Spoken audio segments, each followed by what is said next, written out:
Hey, what's going on? It's Rico with No Boring Concrete. We are here in North Lakeland. We're wrapping up this full flake epoxy project right behind the counter here at the bowling alley. And just want to let you know, if you don't know, you need to know. You've been hearing a lot of stuff about the NeoFLEX from MarbleWRAP, and they are killing it. I mean, you have to try the product out. Like, it literally is no VOCs, zero VOCs, no smell.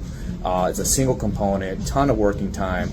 Everyone who's putting it over metallics for like the MarbleWRAP applications or the Evo wrap, love it. It's completely like seamless, no roller lines, and you can feather it in. I've seen a guy who posted a video who says he was going in and out of the rooms and then tying back into it and completely like feathering in with no lines, and it was awesome.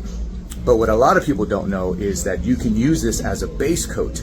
You can use it as a base coat before you put your quartz, before you put your media, your flake, whatever it is you're broadcasting into it.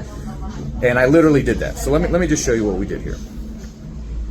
Whoop.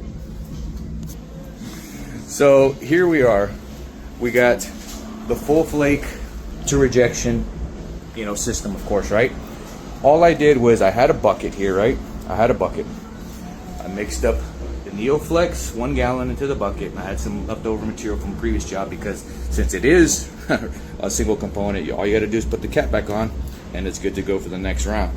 Added the NeoFLEX color tinting here, and then it's the white pigment, and this actually accelerates it, so you have a 3-hour working time.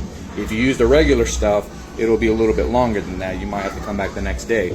But we added this right here and then mixed it so it's all tinted.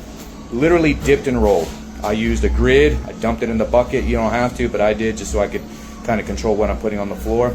And literally just started at the wall as you normally would, and like acting if I was like sealing this floor out of a dip and rolled method, just dumping in there, back rolling it, and then flaking into it. I probably went from here to here before I flaked into it. I probably could have gone from there all around the corner and then flaked into it, because it has such a long working time. But I didn't want to have to backtrack so much. Able to cut around the drains, able to cut around there. Took our time just cutting in, using a 4-inch roller as well where needed, and then just broadcasted all this stuff in here. So we wrapped all the way around here, did this, and did this up to there with 1 gallon. 1 gallon.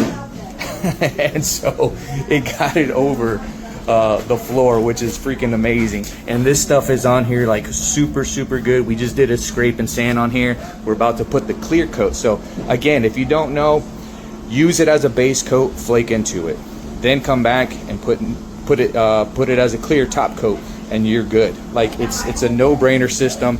You can't mess it up. You have a lot of working time, and it holds up well. I'll be back to do a video final walkthrough of what it looks like off lake. This is the only light that we really have, so I keep coming back to this spot, because over here it's all like mood lighting. But other than that, you know where to reach us, noboringconcrete.com, if you want to have these floors installed. If you're looking for an installer in your area, feel free to reach out to us as well. We can't get to it. And if you're looking to try out this product, reach out to Josh Morgan, Indiana rep. Brandon, you can get a hold of him for some material for mid area. And if you're in the Florida Southeast region, feel free to reach out to me. I'll get you squared away. We'll get some material in your hand. You get to try it out. Going over all kinds of substrates. Hardly any limitations here. All right, man. We're out. No Boring Concrete. See.